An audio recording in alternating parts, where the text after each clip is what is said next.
আবার ধ্বংসের দ্বার প্রান্তে।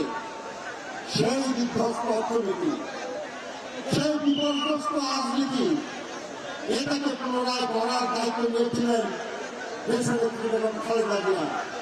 পুনরায় সেটা পুনর্গঠন করেছিলেন। আজকেও তেমনি আর একটা দুঃসময় আমরা অতিক্রম করছি।